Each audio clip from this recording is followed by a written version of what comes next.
Good afternoon, friends. Let me take off my mask. Sabaidi from Halifax, Nova Scotia, Canada. I apologize for not being able to be with you in person, but I wish that I was back in Laos PDR, enjoying your warm weather. That is impossible at this stage of the COVID-19 pandemic.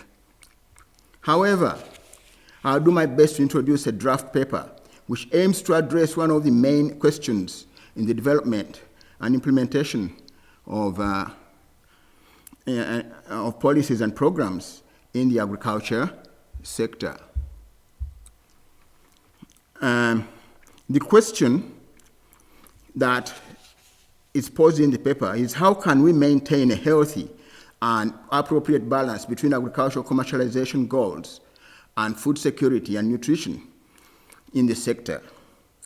The paper looks at the two issues, namely agricultural commercialization and food security and nutrition, and proposes a framework for the type of enabling policy planning and investment and operational environment for doing this.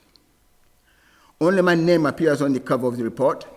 Nevertheless, it's a culmination of interactions that I have had almost on a daily basis with people in the policy and the legal affairs department and the Department of Planning and Finance over the past 3.5 years. The paper also incorporates many interactions with other departments in MAF and in other ministries and development partner agencies. But I especially wish to thank Mr. Somsai Sisanon, Dr. Tasaka Sampantong, Dr. Vongpapan Manivong, Dr. Pomit Itsak, Mr. Somsai Vonglad, and Mr. Sengpesut Saminvong for wise and insightful and educative interactions over the years. I also wish to thank FAO, who have been my main sponsors in the ministry for a long time. I alone am responsible for the contents of the paper and any mistakes, misconceptions that it may contain. Going on to the second slide,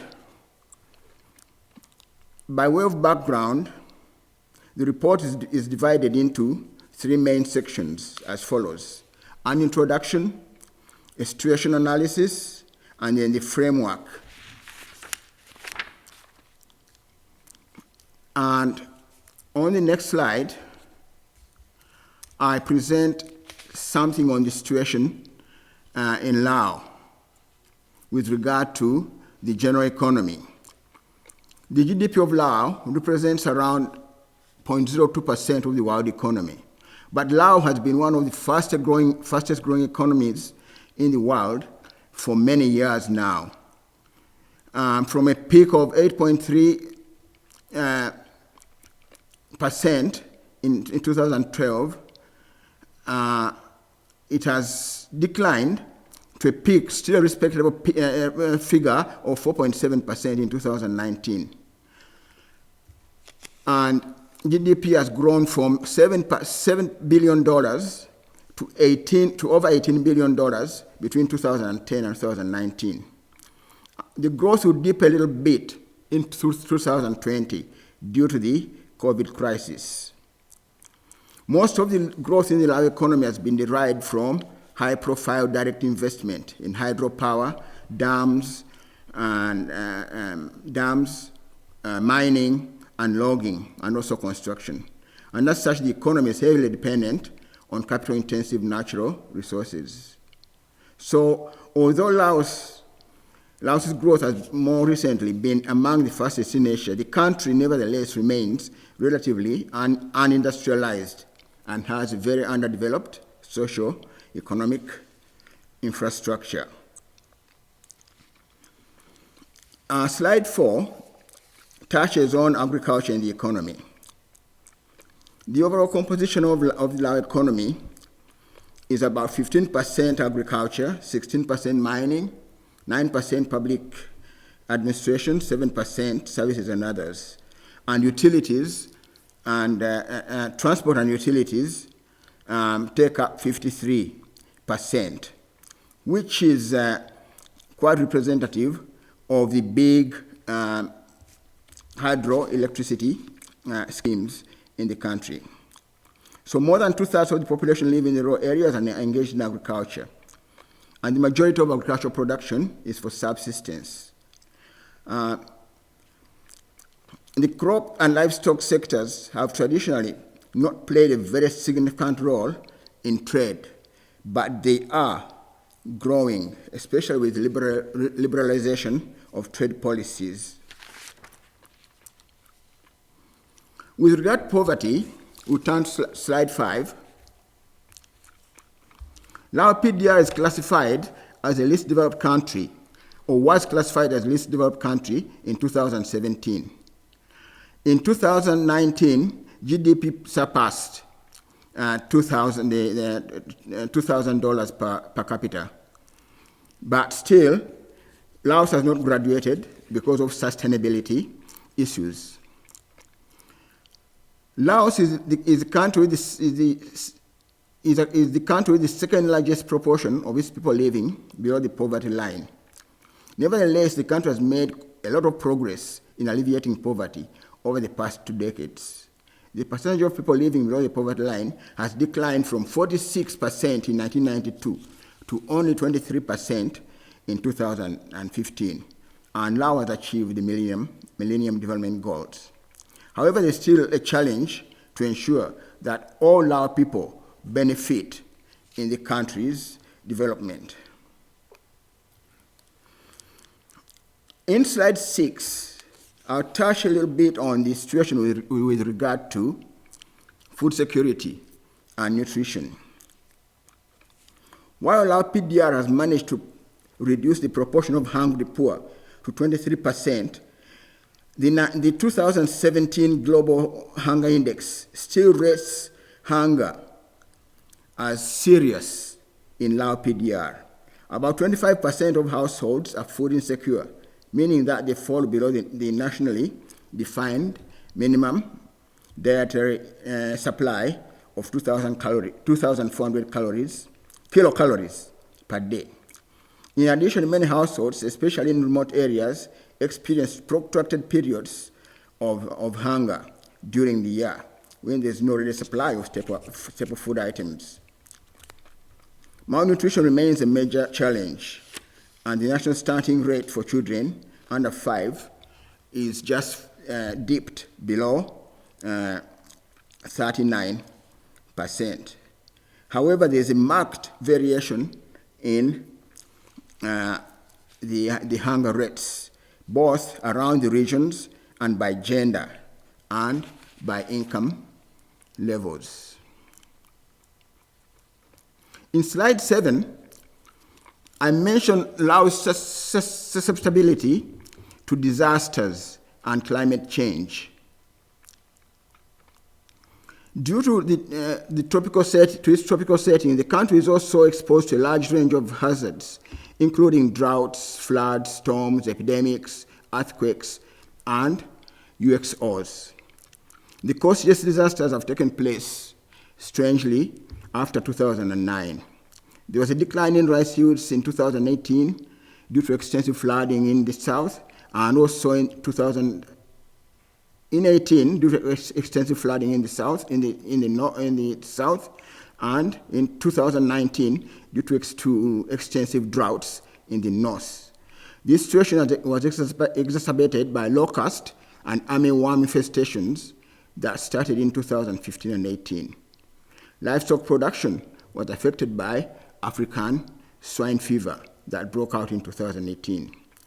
The COVID pandemic caused a lot of grief to the Lao economy as it stopped growing. And coming on top of the aforementioned problems caused by flooding and droughts and pestilence, COVID-19 presented the agriculture with 2 additional main problems.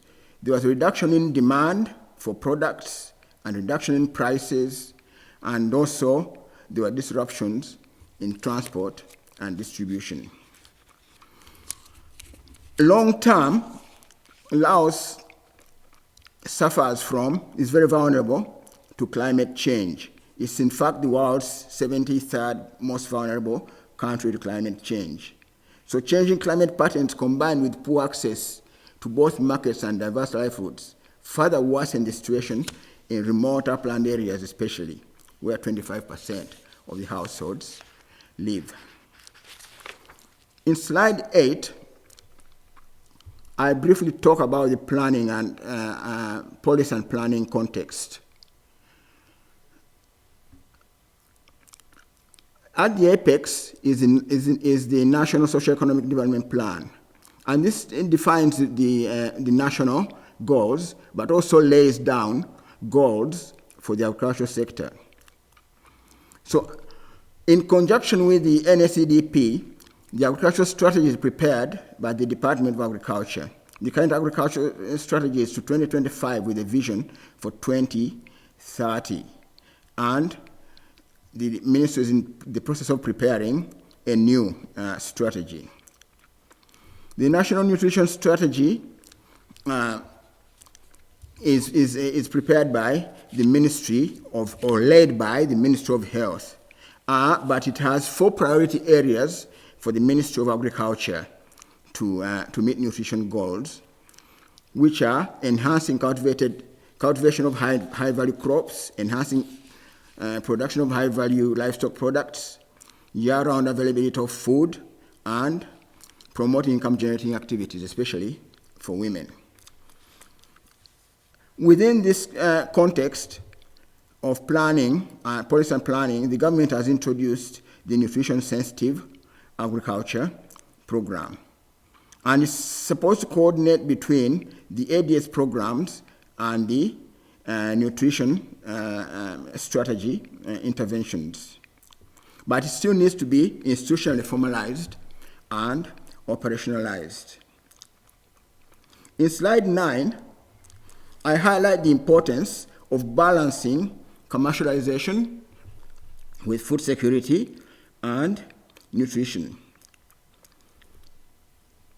The Lao national economy has been growing at a healthy pace, as I've indicated, over the past few decades. However, balancing agricultural commercialization with increased food security and nutrition is not so straightforward for a country like Laos, which has many potential exacerbating factors. These include the large share, 70% of the labor in the agricultural sector, the still large share, over 16% of GDP originating from agriculture, the relatively greater rate of poverty in rural areas, the relatively little amount of capital being generated from and invested in agriculture, the very small amount of land holding by farmers when they're supposed to achieve all the goals of the agricultural sector, the relatively low and sometimes tenuous level of assurance of land rights or land ownership and use rights, and the challenges of balancing ecological and livestock functions, and especially the existence of some serious threats to sustainable management of forestry and other resources. There are also other serious drawbacks of the related concessions and contract farming as the main vehicle for commercialization, and these are discussed in the report. In slide 10, I get to the convergence of the programs that support commercialization and food security and nutrition. And this convergence happens around the concept of food systems. Food systems as a framework for sector policy and planning. That's really the concentration of this paper. The diagram here is an amplified version of the relationship between commercialization, food security, and nutrition, and the nutrition-sensitive agriculture that is depicted that was depicted earlier in describing the policy and planning system for commercialization and food security and nutrition.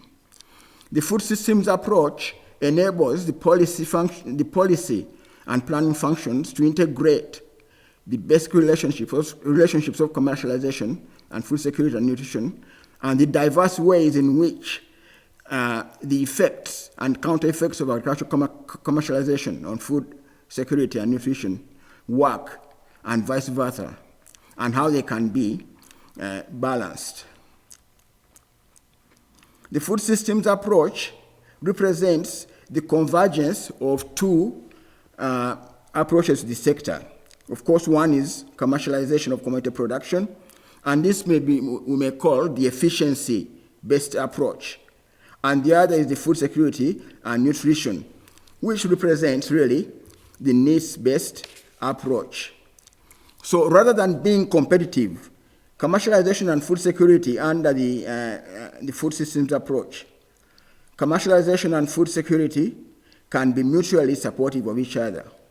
And the convergence occurs at levels where more efficient production leads to economic growth, which translates into higher revenues and profits and businesses, and more income for households, and increased access to food. And where improved availability, access to, and utilization of food improves households' well-being and enables them to participate more meaningfully in productive income-earning activities. So food security and nutrition can be both a means for development and the result of development. Food security and nutrition is not just a neutral concept. It works in conjunction with commercialization. In slide 11, I try to look at two aspects of this food systems approach. The first aspect in slide 11 is the role and responsibilities of institutions.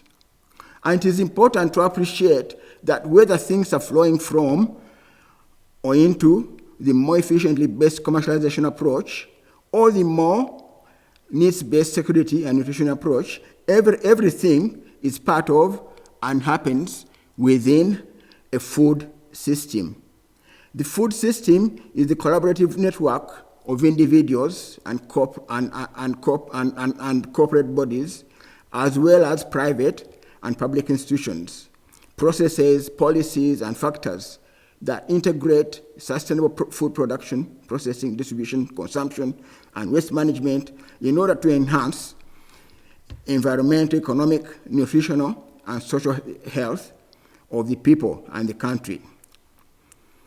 There are many ways in which a food system could be pictorially depicted.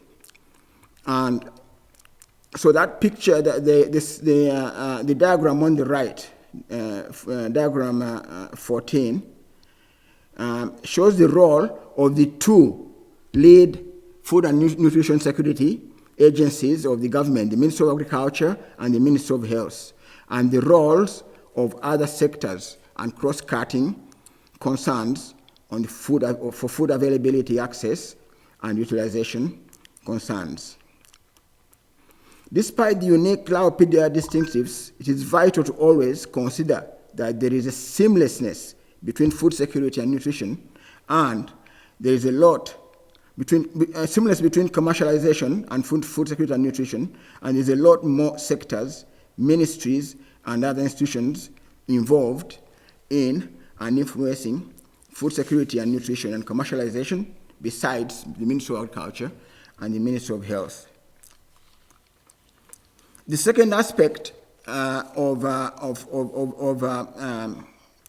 food systems is to look at the fundamental relationships, and that's what's represented in this slide, number 12. Within the food system, the effects of commercialization on income, consumption, and food security and nutrition are mediated through a complex of relationships at household, farm, and intra-farm and intra-household levels.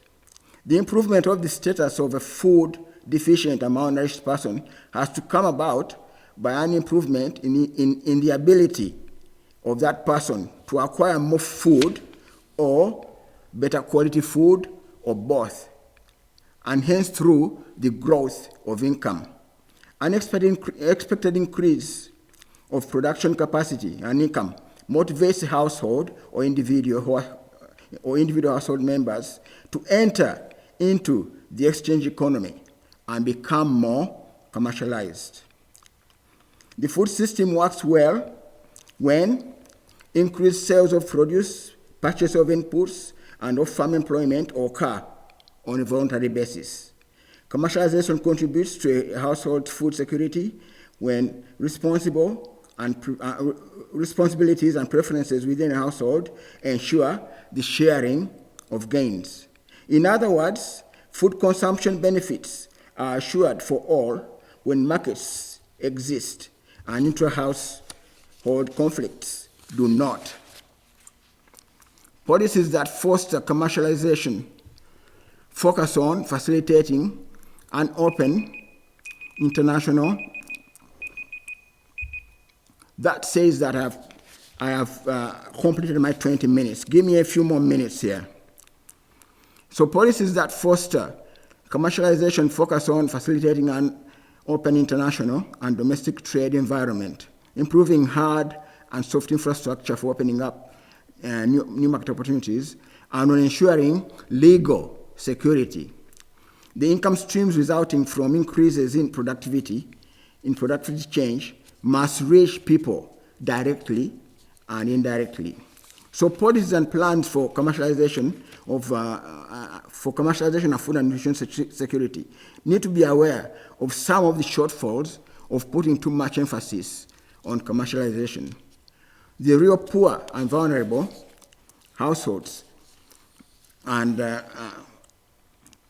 thin and volatile markets cause households to have many structural imbalances and institutional constraints. In the last 3 slides, I look at the implications for policy and planning. So in slide 13, I look at the implications for improved institutions and processes. And here we're directly addressing what should DOPF and Doppler and the departments be doing to enhance the food systems approach. So capacity needs to be built to create more nuanced understanding of the conceptual and operational frameworks of the food system. We need to establish sound data and information systems and knowledge bases. We need to be more systematic in identifying problems and assessing needs. And we need to be more systematic in strengthening policy analysis in the departments, in technical departments, in the PAFOs and DAFOs, and to strengthen reporting, monitoring, and evaluation frameworks. So this is where capacity building needs to go in the policy and planning departments and in the technical departments. And in terms of producing real tangible outputs, the food systems approach should facilitate us to produce better policy and planning frameworks for commercialization and food security at the central and decentralized levels. We should be able to compile more planning-oriented data at all levels. We should be able to build profiles of different commodities as well as different administrative, that is provincial, district, village areas in the production areas. And we should be able to generate agricultural development strategies and plans at all levels, not just at the center. We should be able to monitor and evaluate and produce actual reports and documents. And we should improve communication and negotiation tools for policy planning at all levels. So in conclusion, I'd like to say that we want to apply some of the things that we have learned about commercialization and food security and nutrition in the preparation of the next agricultural development strategy, 2021-2030. And we'll do this in two basic steps. One, through the policy and planning institutions and processes will work through desk reviews to prepare policy or to build a policy, legal, and institutional matrix of multi-stakeholder actors, including ministries, agencies, private sector players, and other actors who contribute to the food systems, and to identify and confirm their roles in the policy-making process. And secondly, there'll be an identification of levels of nutritional sensitivity and gaps in the agricultural development strategy. That is the one under preparation, with the compilation of recommendations for finalizing the strategy before it is submitted to government, and also to use these in the preparation of the agricultural investment plan for 2021 to 2025. So that's my presentation to you on commercialization and food security and nutrition, and the need to maintain a healthy balance between these two streams of development. Thank you very much, and have good discussions.